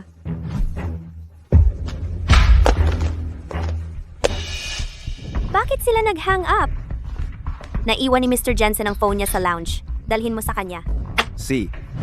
Phone ko yan. Paano mo nasira? Walang kwenta ang pagsira ng phone mo. Hindi ba gusto mong tawagan si Mr. Jensen? Bakit babae ang sumagot? Maaari kang mag-hire ng mas magaling na actors. Ikaw ganyan ka pa rin, tanga. Mommy, pagdating ni Granddad, malalaman nila ikaw ang tunay na heiress. Gusto mong dalhin ito sa Mr. Jensen? Kaya nga nagbibihis ka ng maganda nitong mga nakaraan, nakatutok ang mga mata mo sa Mr. Jensen. Roy, ang lakas ng loob mong sabihin yan tungkol sa Mr. Jensen. Lumalala ka. Huwag mo kong isali, sinasabi ko na may ginagawa kang masama. Miss Jensen, dapat ipa-apologize mo siya ngayon at paalis bago dumating si Mr. Jensen. Huwag mo siyang payagang makagulo sa party. Tama. Dapat mag-apologize siya sa Miss Jensen. Ang mommy ko hindi manluloko! Hindi siya dapat mag-apologize sa kahit sino! Nagde-deny pa, ha? Hoy, anong ginagawa mo? Hoy! Roy, ibalik mo ang bracelet. Mahal mo talaga ang floral bracelet na to, di ba? Mag-apologize ka sa Miss Jensen ngayon o hindi mo na yan makukuha.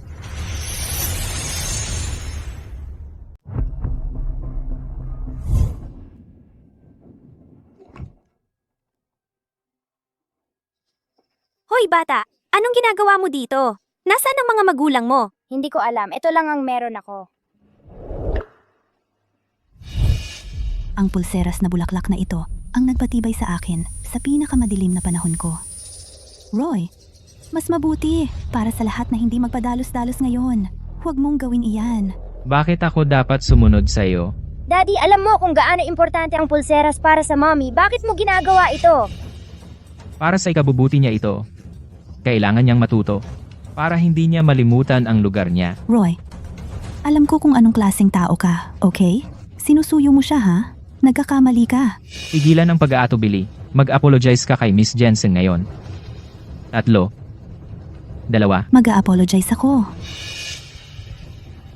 Pasensya na. Bakit? Hindi ka makapag-apologize ng maayos? Ibalik mo. Ibalik mo ngayon. Ganito ba ang pag-apologize mo sa Miss Jensen? Hindi.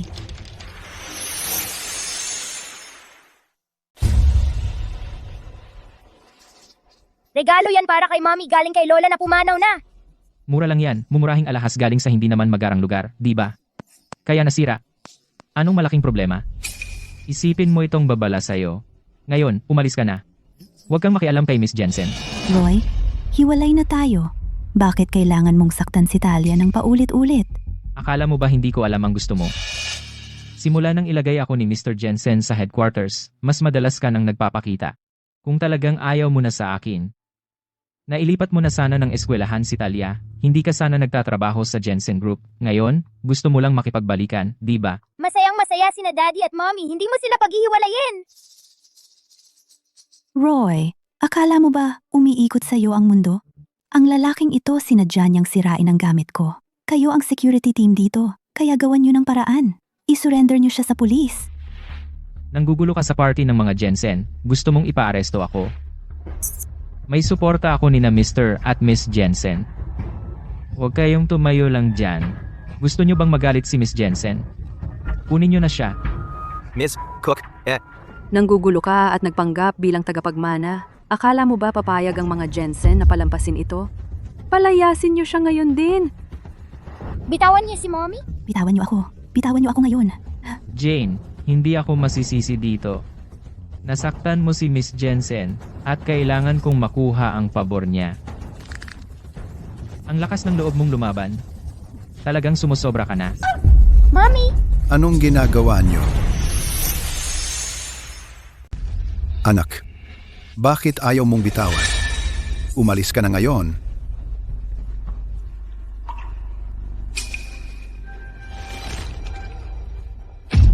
Sino ang may gawa nito? Ikaw ang nagdulot ng gulo sa aking welcome home party at minolestya ang mahal kong anak. Gusto mo bang gawing kaaway ang mga Jensen? Si G. Jensen ay isang mabait na tao na ilang taon nang nasa charity sa pag-asang makakatulong ito para mahanap niya si Bibi. Jensen, hindi pa siya kailanman nagtaas ng boses kanino man. wala siyang problema sa karamihan ng bagay. Pero ngayon ay ang welcome home party kung saan uuwi si Bibi. Jensen. Paano niya papayagang sirain ito, G. Jensen, ng sinuman? May nangyaring maliit na problema sa party. Kasalanan ko na hindi ko agad pinaalis ang mga nanggugulo. Pero huwag kang mag-alala. Naayos na ang lahat. Hindi ko hahayaang may mangyaring masama kay Bibi, Jensen. Tama po, G. Jensen. Buti na lang nandito si G. Zink. Kanina, sinubukan pang molestiyahin ng mga nanggugulo mismo si Bibi. Jensen. G. Jensen, alam kong napakahalaga sa iyo ni Bibi, Jensen. Pero habang nandito ako, walang sino mang makakapinsala kay Bibi, Jensen. Sino ka? Hindi ba kamag-anak ni G. Jensen si G. Zink? Kamag-anak? Bakit hindi ko nalaman na may kamag-anak akong katulad mo sa pamilya ko? Pero nung unang nagtrabaho ang Ginoong Zink, hindi ba't lahat ay nagsabi siya'y kamag-anak ni Ginoong Jensen na inilagay sa headquarters? Ano ang sinasabi mo? Para sa Ginoong Jensen, bawat empleyado sa kumpanya ay parang pamilya. Ginoong Jensen, ako si Roy Zing. Ikaw mismo ang nag-ayos ng trabaho ko sa headquarters. Binigyan mo ako ng mahalagang pagkakataon, at ako ay siguradong hindi magpapahiya sa iyo. Roy? Hindi ba ikaw? Matagal na tayong nag-divorce. At habang mag-asawa tayo, siya. Tumahimik. Huwag kang magsalita ng katarantaduhan sa harap ni Ginoong Jensen. Ikaw ay isang hindi tapat at materialistikong babae. Bakit hindi ako mag-divorce sa iyo? Hindi totoo ang lahat ng yan. Pinormahan mo ang mami ko ng mahigit 1 taon, pero pagkatapos hindi mo siya pinahalagahan. Hindi lang ikaw ay nagkaroon ng kabit, sinaktan mo rin ang mami ko. Ano? Tumahimik. Ginoong Jensen, huwag mo siyang pansinin. Ang batang ito ay pinalaki ng mali. Siya ay isang hindi nagbabago ng kasinungalingan. Siya ay palaging nagkakalat ng tsismis tungkol sa akin. Napakarami kong ginawa para sa dalawa nila. Sila ang unang tumalikod sa akin. Siya ay nakagayak ng ganito. Dahil gustong niyang akitin ka. Pero kahit gusto mo ng lover. Katarantaduhan. Puno ka ng kasinungalingan. Katawa-tawa. Puro kasinungalingan ang sinasabi mo. Paano mauunawaan ng isang walang hiya na tulad mo? Ang kultura ng kumpanya ng mga Jensen? Karapat-dapat ka ba na magtrabaho sa Jensen Group? G. Jensen, ako. Nagkamali ako. Ako. Hindi ko sinasadya. Matapat kang namuhay para sa iyong yumaong asawa, at ayaw mo nang mag-asawa muli mula nang pumanaw siya. Siya ang tinutukoy ko. May masamang balak siya. May masamang motibo siya sa pagpunta rito. Ang mahal kong anak na babae at magandang apo ay labis na inapi. Sobra na ito. Roy, nais kong bigyan ka ng pagkakataon na magtayo ng karera para matulungan mo ang aking anak sa pamamahala ng kumpanya. Hindi ako makapaniwala na ikaw pala ay isang taong walang puso. Makinig kang mabuti ngayon. Simula ngayon, hindi ka na magtatrabaho sa Jensen Group. G. Jensen, bigyan mo ako ng isa pang pagkakataon. Gagawin ko ang lahat para tulungan si Bibi. Jensen. Bibi. Jensen. Isipin mo kung paano ko ipinagtanggol ka kanina. Magmabuting salita ka kay G. Jensen para sa akin. Hindi kita kilala. May sumugod para dalhin siya palayo ngayon. Opo. G. Jensen. G. Jensen. Pasensya na. G. Jensen. Puta. Ikaw ang may gawa nito sa akin. Pagbabayaran mo ito. Ang ginawa lang ni Mr. Zink ay nagsabi ng maling bagay at na-terminate siya agad-agad. Malaking problema ako kung na-offend ko si Miss Jensen, tama? Pero okay lang din. Ngayong na-terminate si Roy, ako ang makakuha ng posisyong pang tagapamahala niya, tama? Bakit may dalawang parehong gown? Hindi ba isa lang ang in-order ko para gawin? Ako. Mr. Jensen, siya. Fake gown ang suot niya. Tama, sinadyang magsuot siya ng gown na eksaktong kapareho ng kay Miss Jensen. Sinubukan niyang lokohin lahat sa pagpapanggap bilang Jensen Harris. Pero kitang-kita sa lahat dito kung sino ang tunay na Harris. Fake ang gown? Opo, Lolo. Sabi nila fake ang gown ni Mommy. Anong nangyayari? Paano mo nagagawa yung mukhang inosente? Sinong nakakaalam kung saan mo nakuha ang fake gown? Halos pareho ang itsura. Muntik mo na kami naloko. Tumahimik. Sonia, ikaw ang namahala sa pag-order ng gown ni Rachel. Bakit ikaw ang nagsusuot ng gown niya? Ano? Hindi siya ang Jensen Harris? Anong nangyayari? Talagang nalilito na ako. Sino ba ang tunay na tagapagmana dito? Pareho ba silang nagpapanggap? Si Rachel ang aking nag-iisang anak na babae. Ang kanyang pagkatao ay hindi matutukoy ng isang gown. Ngunit kung may sino man ang magtangka na pagtawanan siya dahil dito, pababayaran ko sa kanila yan. Ang mga sasakyang iyon ay limited edition na sports car. Pinibigyan siya ni G. Jensen ng 5 unit at ang titulo ng Breeze Villa. Breeze Villa? Narinig kong si G. Jensen ay gumastos ng bilyon-bilyon para ipatayo ang marangyang villang ito. Hindi ako makapaniwala na itinayo ito para kay Bibi. Jensen? Kasunduan sa paglilipat ng shares ng Jensen Group? Ibinibigay ba ni Steve kay Rachel lahat ng kanyang shares? Marahil ang lahat ng ito ay tila napakahalaga sa lahat ng narito. Ngunit para sa akin, ang pagkawala sa kanya ng mahigit 20 taon, walang anuman sa mundong ito ang makakapantay doon. Ngunit salamat sa Diyos na muling nakita kita.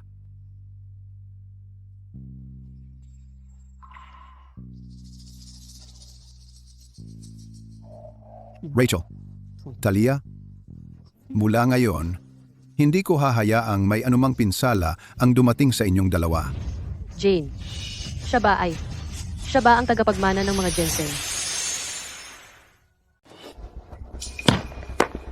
Kung sakaling lumitaw ka ulit sa harap ni Binibining Jensen, patay ka! Nagkamali si Ginoong Jensen. Tinutulungan ko siya. Patingin ako kay Binibining Jensen. Ang tanga-tanga naman. Nandyan pa si Talia pero kami ang pinalayas.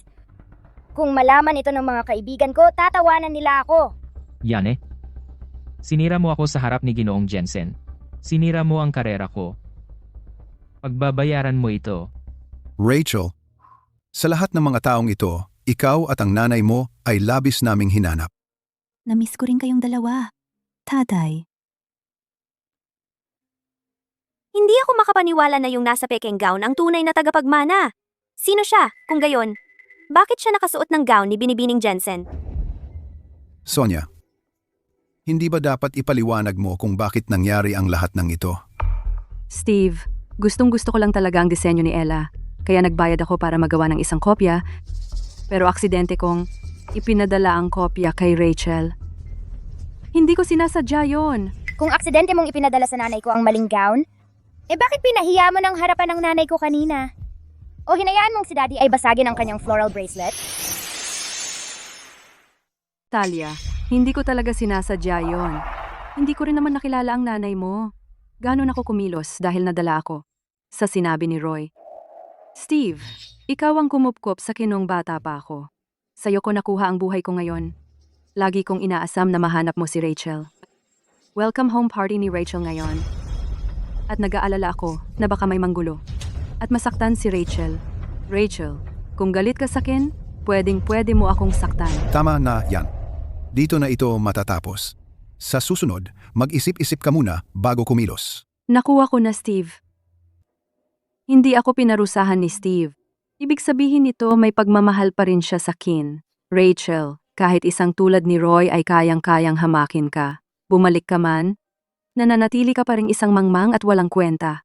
Mula ngayon, lahat ng aking shares sa Jensen Group ay ililipat. Sa pangalan ni Rachel, ako'y magbibitiw na. Si Rachel ang ganap na mamamahala sa kumpanya. Ibinibigay mo ang kumpanya kay Rachel? Anak ko si Rachel. Siyempre, sa kanya ko ibibigay. May problema ka ba diyan? Sa tingin ko lang, hindi naman kasi lumaki si Rachel sa pangangalaga mo. Kaunti lang ang alam niya sa mundo. Kailangan pa niyang mag-aral ng mga kasanayan at kaalaman. At saka, palagi naman siyang isang may bahay lang. Hindi niya alam kung paano pamahalaan ang isang kumpanya. Baka mahirapan siya na biglaan na lang mamahala.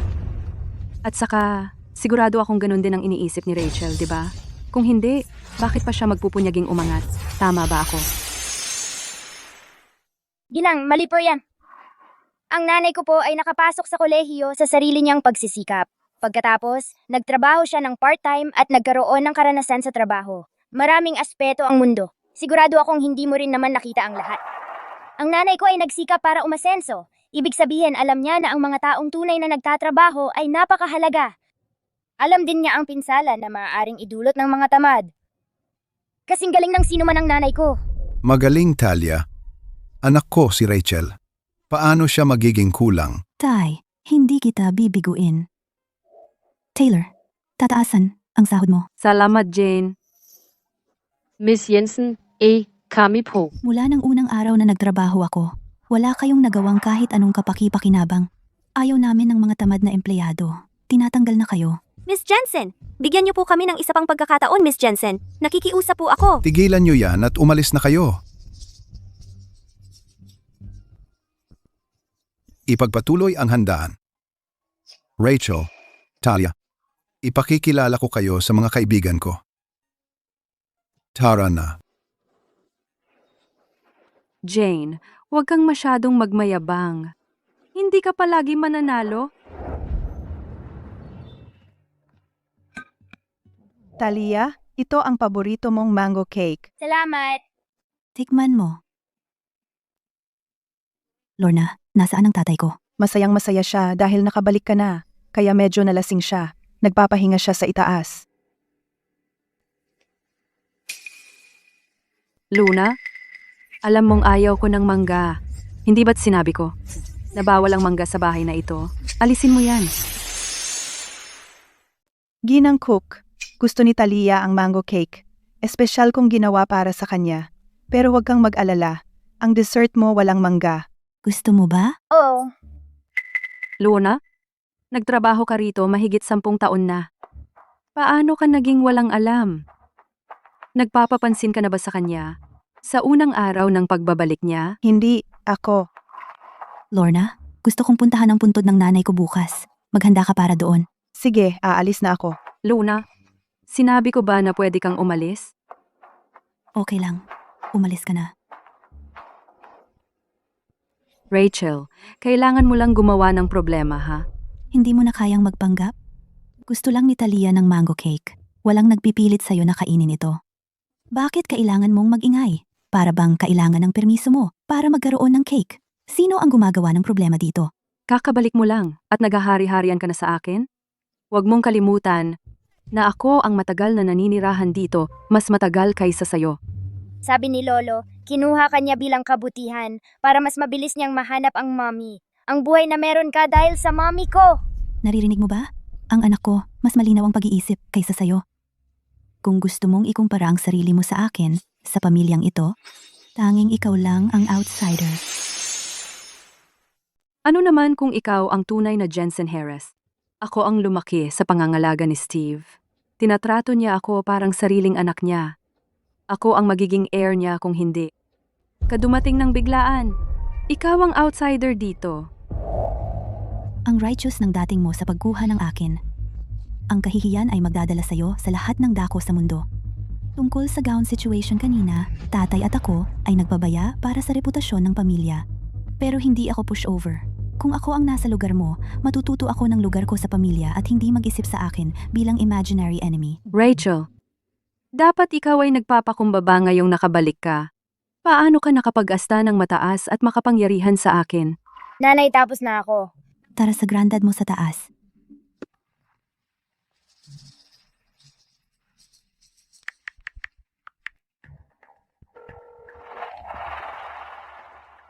Nawala ang trabaho mo at na-blacklisted.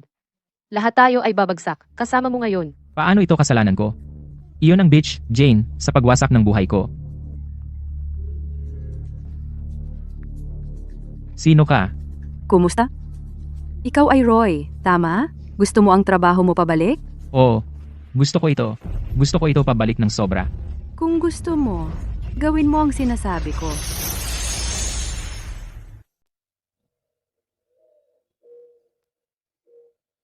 Mama, uwi na ako.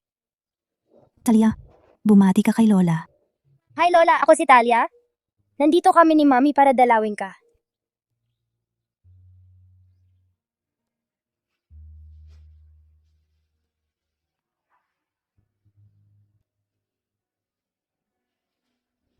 Mama, kamakailan, napanaginipan kita. Napanaginipan ko yung minsang sinabi mo sa akin. Tinanong mo ako noon kung bakit mas mabango ang bulaklak na namumulaklak sa taglamig. Hindi ko alam ang sagot noon. Sabi mo sa akin, ang tamis ng buhay ay nadadalisay sa tindi ng taglamig. Sabi mo, huwag akong matakot sa masamang panahon. Dahil ang pag-usbong ng buhay ay nangangailangan ng pagsubok. Mama, ang mga salita mo ang nagdala sa akin hanggang ngayon.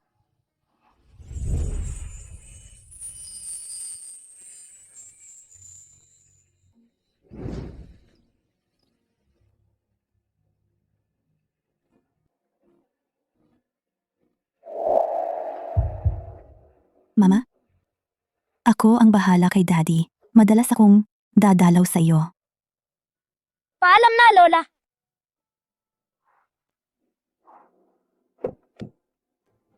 Roy, anong ginagawa mo rito? Jane, sinira mo ang buhay ko. Hindi rin kita pababayaan. Bitawan mo ako. Bitawan mo ako ngayon. Si,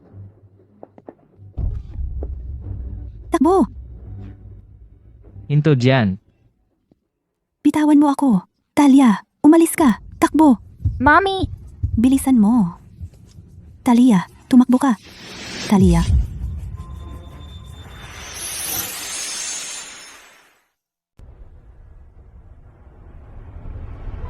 Talia.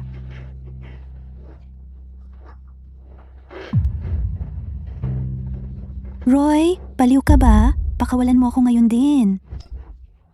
Kung hindi mo sana sinabi kay Mr. Jensen ang mga kasinungalingan tungkol sa akin, magugustuhan niya ako. Magkakaroon ako ng magandang kinabukasan. Sinira mo ang karera ko. Roy, sa akin kaya kanya inilipat sa headquarters dahil sa akin. Ikaw ang palpak sa trabaho mo at nawalan ng pagkakataon. Sino ang dapat sisihin kundi ang sarili mo? Tayo na lang ang nandito ngayon. Bakit ka pa nagpapanggap? Jane, lagi kang nagpapanggap na mataas ang uri mo mula pa nang magkakilala tayo. Huwag mong isiping hindi ko alam ito. Hindi mo talaga ako nirerespeto. Hindi ko naman naisip yan tungkol sa'yo. Ang mababang tingin mo sa sarili mo ang nagsasabi sa'yo na walang may respeto sa'yo. Tumahimik ka. Anong karapatan mong sabihin yan tungkol sa akin? Akala mo ba mas magaling ka? Kung may respeto ka sa sarili mo, bakit ka nagpanggap bilang si Miss Jensen? Sabi ko na, ako si Rachel Jensen, si Sonia ang impostor. Akala mo palalayain kita sa pagsasabing ikaw si Miss Jensen? Jane, sa kasamaang palad mo, nasaktan mo ang tunay na Miss Jensen. Inalok niya sa akin ang kinabukasan ko, kapalit ng buhay mo. Kaya, kahit anong mangyari ngayon, walang paraan na lalabas ka rito ng buhay. Ano ang sinabi mo? Si Sonia ang nag-utos sa'yo. Nadakpin ako?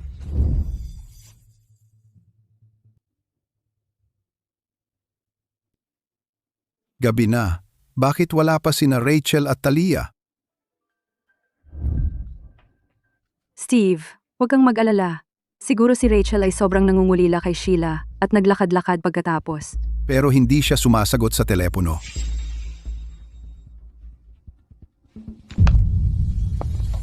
Lolo! Lolo! Bakit bumalik itong batang to? Talia, anong nangyari sa'yo? Nasaan ang nanay mo? Lolo, kailangan mong iligtas si nanay. Dinukot siya ni tatay. Ano?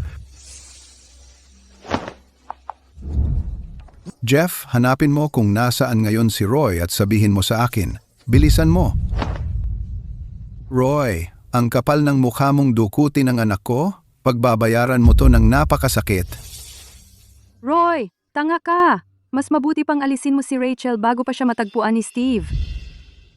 Nasaktan mo si Miss Jensen nang nagpanggap kang siya sa welcome home party.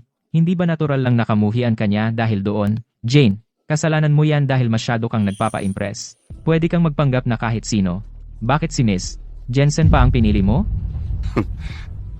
Ano sa tingin mo ang makukuha mo sa pagsasaktan sa kanya?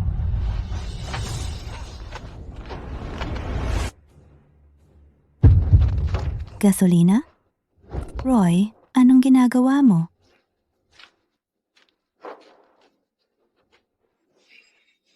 Gusto ka ni Miss Jensen na mamatay?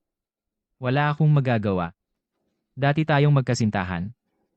Pabilisin ko ang apoy para hindi ka gaanong magdusa. Roy, niloloko ka lang ni Sonia.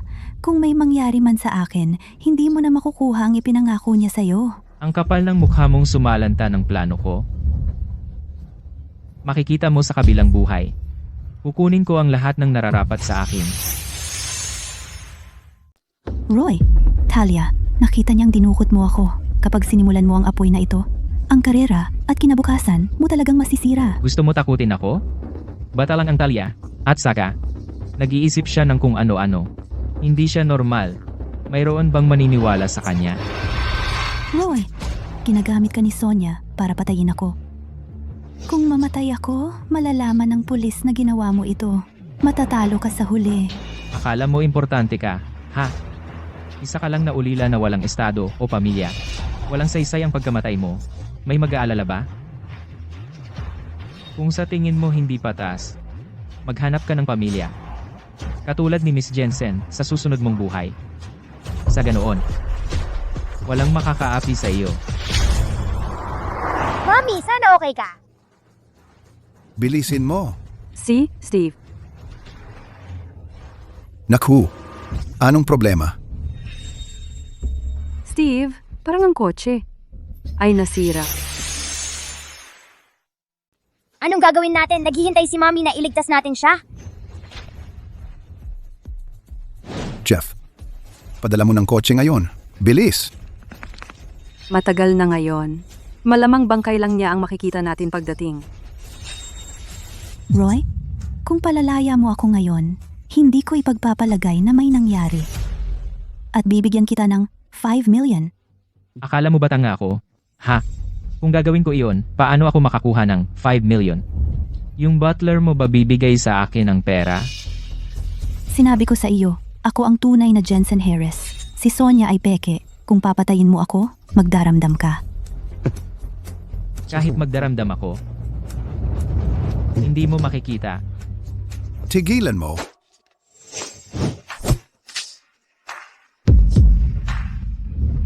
Mommy! Ang tanga nito. Matagal na at hindi pa niya pinatay. Mr. Jensen. Ikaw, bakit ka narito? Roy, paano mo nagahas kidnapin ang anak ko? Masyado kang mapangahas. Ano? Jane ang anak mo. Roy, sinabi ko ito sa'yo. Hindi mo ako pinaniwalaan. Si Jane ang anak ni Ginoong Jensen. Kung hindi kami nag-divorce, ako lang ang magiging anak na lalaki niya. Ako mismo ang sumira sa kinabukasan ko. Putang ina, niloko mo ako. Hindi ka talaga ang Jensen Harris. Grabe ka. Hindi ko nga kilala. Sinabi mo sa akin na kidnap si Jane. Ginoong Jensen. Jane, hindi ako ang may kasalanan. Niloko niya ako. Sonia, anong nangyayari? Steve, hindi ko talaga kilala si Roy. Hindi ko maaaring sinabi sa kanya na gawin ito. Siya ang nanakit sa Rachel sa welcome home party. Sinabi niya na niloko siya ni Rachel ng ibang lalaki. Siguro kinidnap niya siya para maghiganti. Putang ina. Nilagay mo ako sa sitwasyon. Steve, wala akong problema sa Rachel. Bakit ko siya sasaktan? Dahil sa tingin mo, baka ako ang papalit sa'yo sa pamilyang Jensen. Dahil sa tingin mo, kapag nawala ako, makukuha mo lahat ng pag-aari ng mga Jensen, kasama ang tiwala ng papa. Rachel, hindi ko naisip yan. Sa lahat ng mga taon, tinutulungan ko si Steve na hanapin ka. Sonia, tigilan mo ang pagpapanggap. Papa, pinagkakatiwalaan mo ba ako? Si Sonia ang may sala. Anak ko ka. Siyempre, pinagkakatiwalaan ko.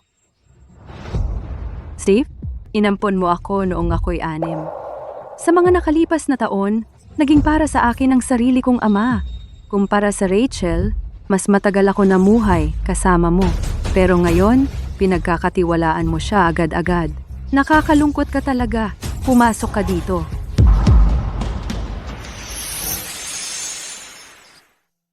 Sonia, ano ba ang ibig mong sabihin dito?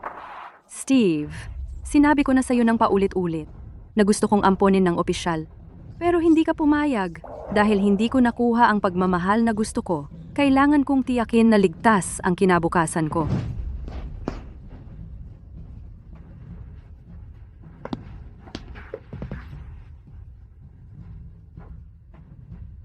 Kukuha ng mga lalaking handang magsapalaran para sa pera. Bibigyan ko sila ng malaking bayad. Anak ko si Rachel. Hindi ko masasaktan siya sa pag-ampon ng ibang bata bilang anak ko. Bago siya matagpuan. Pero, ilang taon ka nang nasa pangangalaga ko. Para ka ng pamilya sa akin. At hindi kita inapi. Ito ba? Ang kapalit ng ginawa ko para sa'yo? Ikaw ang unang nanakit sa akin. Sobrang hirap na ng buhay ko. Ayokong mabuhay ulit sa kahirapan at kahihiyan. Hindi ko kayang bumalik sa buhay na iyon. Huwag mo akong sisihin sa ginagawa ko. Sonia, pakawalan mo si Natalia at si tatay. Ako ang gusto mo. Huwag kang mag-aksaya ng hininga. Kung pakakawalan ko si Steve, makakalusot ba ako? Marami ka nang pinapatay sa amin. Makakalusot ka ba? Ilang taon na akong nasa pangangalaga mo. And may natutunan akong ilang bagay sa'yo. Ex-husband ka ni Rachel. May galit ka sa kanya at dinukot mo siya. At si Steve. Nakipaglaban ka kay Roy hanggang sa mamatay para iligtas ang mahal mong anak. Pagkatapos, mamamatay kayong lahat sa sunog. Maganda 'di ba ang kwentong iyon? Baliw ka.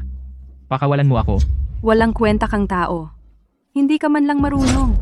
Tangang katulad ni Rachel ay mahulog sa taong katulad mo. Ikaw, Huwag kang gumalaw. Sonia, may isa pang pagkakataon para sa'yo. Mag-isip ka ng mabuti. Itigil mo ito ngayon. Steve, hindi mo ba nakikita ang nangyayari? Ikaw na ngayon ay nasa kapangyarihan ko. Kunin siya. Ano ang nangyayari? Sino ang pinagtatrabaho mo? Ano ang nangyayari? Sonia, sa tingin mo ikaw lang ang may plano? Hindi ka pa sapat na magaling para pasukin ako nila. Mr. Jensen, na-track namin kung nasaan si Roy. Steve, tara at iligtas si Rachel.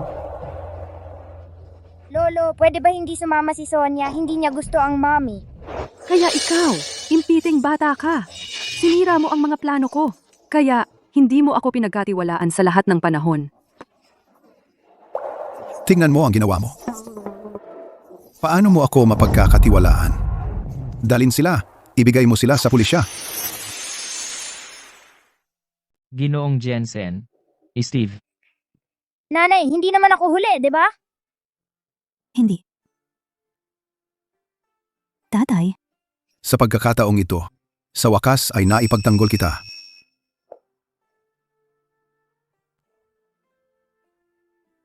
Bumalik sa normal ang aming buhay. Sina Sonia at tatay ay nagbayad din ng halaga para sa kanilang mga ginawa. Tama. Nang nasa kulungan siya, may natuklasan si tatay na mahalaga. Elena, ikaw na lang ang meron ako ngayon. Pangako, magiging mabuti ako sa'yo kapag nakalabas na ako rito.